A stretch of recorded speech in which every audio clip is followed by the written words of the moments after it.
Hello, it's Monday, March 16th, and that means two things. First, I'm still nursing a hangover, and two, it's the Light Read Nailed's weekly newsletter for you.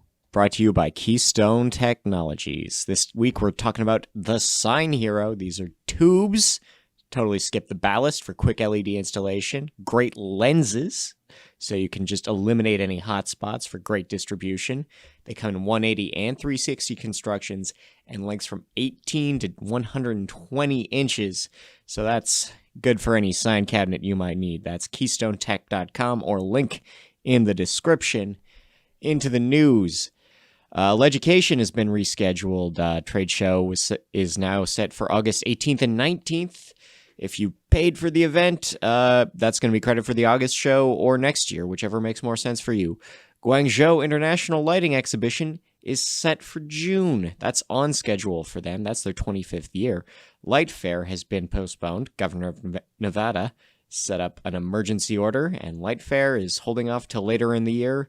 Time to be determined. Luminau was canceled at the last minute. This was a light festival in Offenbach and Frankfurt that had been set for March 12th and 15th, canceled the day before. Connected lighting. You know, you wouldn't think there'd be a lot of myths around it, but there is. Electrical Industry Newsweek busts 4 misconceptions about IoT projects.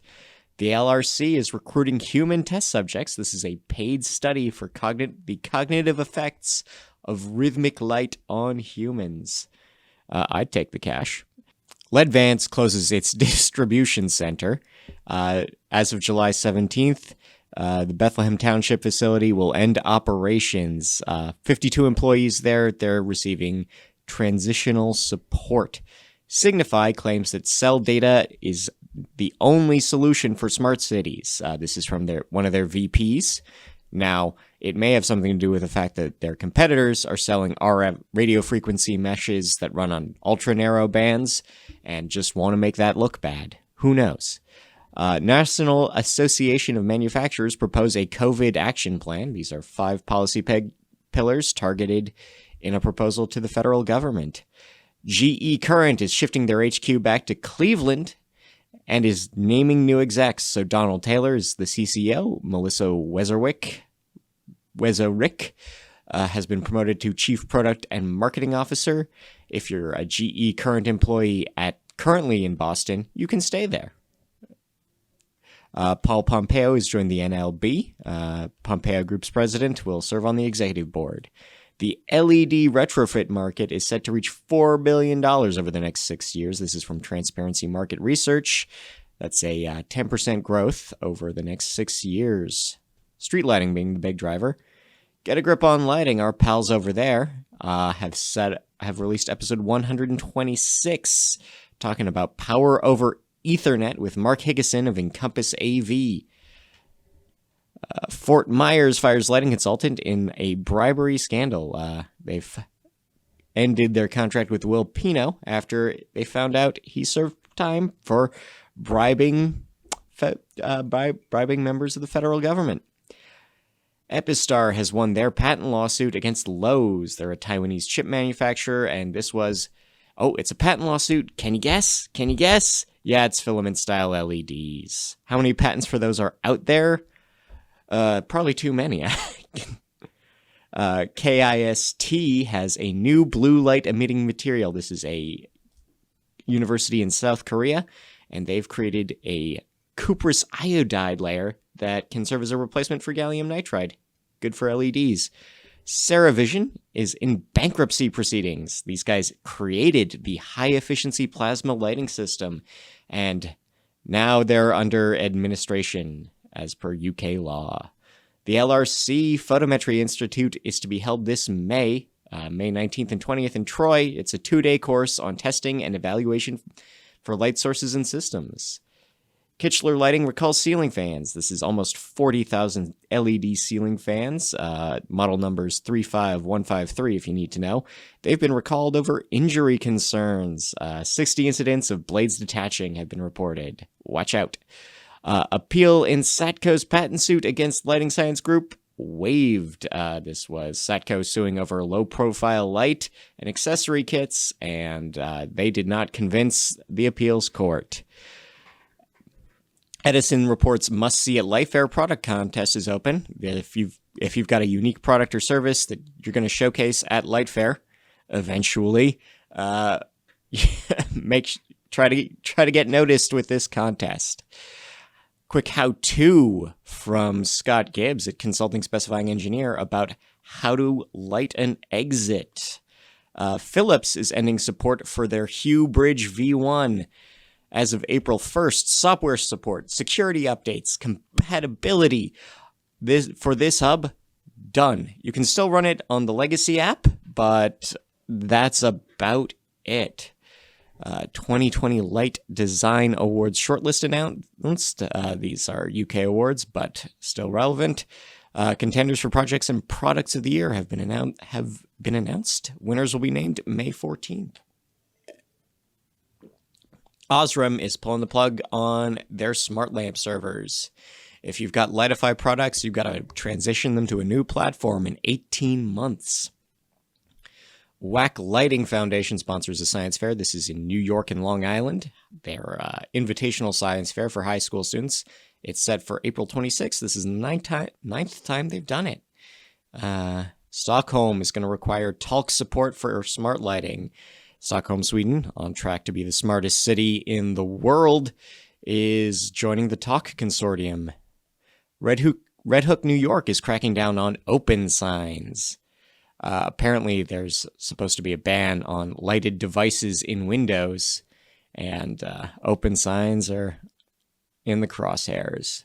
Smart lighting is the gateway to intelligent buildings, according to Navigant Research. Connected lighting is your first step to connecting everything else, more often than not. Smart stadium market is getting hot. Markets and Markets is expecting the whole thing to grow by 22% over 3 years. George Washington University has saved 18 million kilowatt hours just in lighting in the past 4 years. Yeah, switching to LEDs. It's good for your budget. GenLed is skipping Agilite. GenLed Agilite is skipping the ISA. This is a lighting partner for sign companies, and they are not going to the International Sign Expo in Orlando. Lutron is going to school. They've teamed up with a middle school in Springhouse for a design, engineering, and assembly course.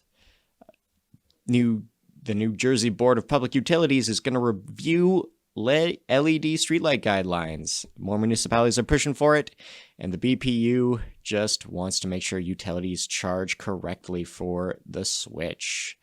Guy E. Flynn and Lin Pang writing about the legal implications of smart buildings. Whole new field of privacy and security law is going to emerge around this. Who are you your data, and do you own it? Who knows? Farragut, Tennessee, has a problem with 5G lampposts. These are small little cell towers. Some of them have streetlights on them. And, well, the residents are concerned about their property values.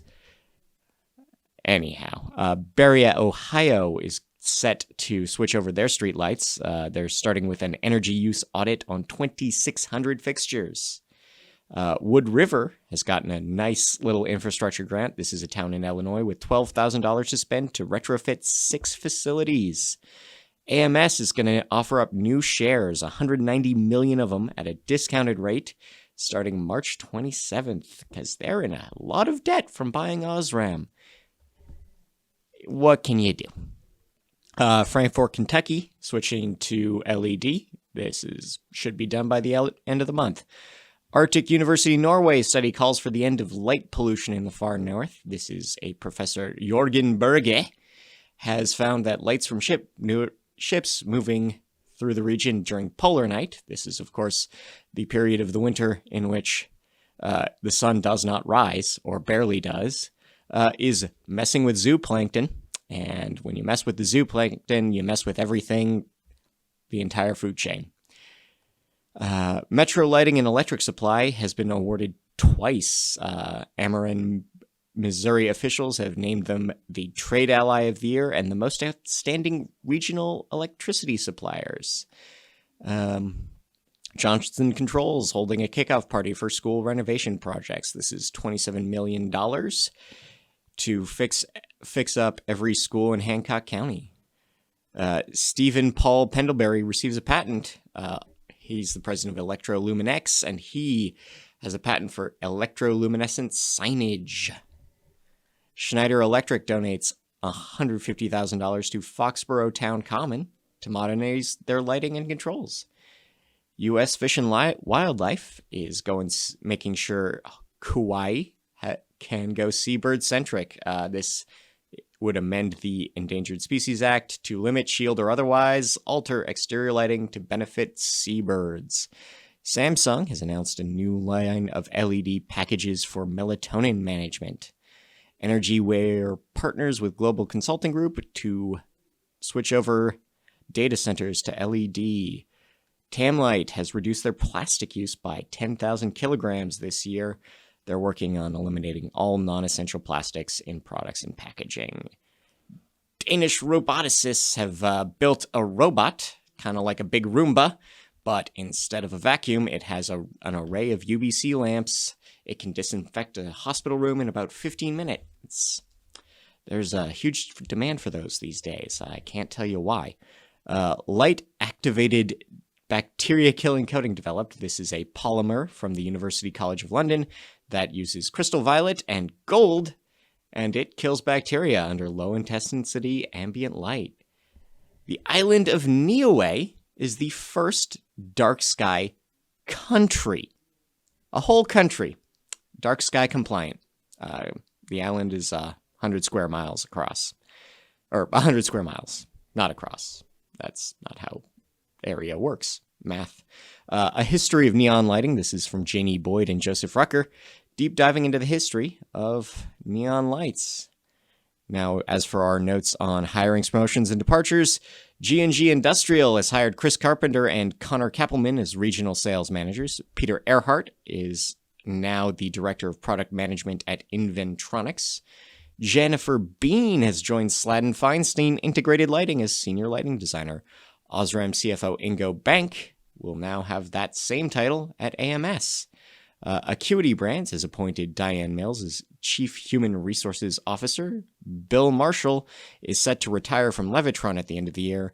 And David King has left VES Environmental Solutions. And that was the Light Read. I've been Scott Wachter. It was brought to you by Keystone Technologies. Check out Signed Hero.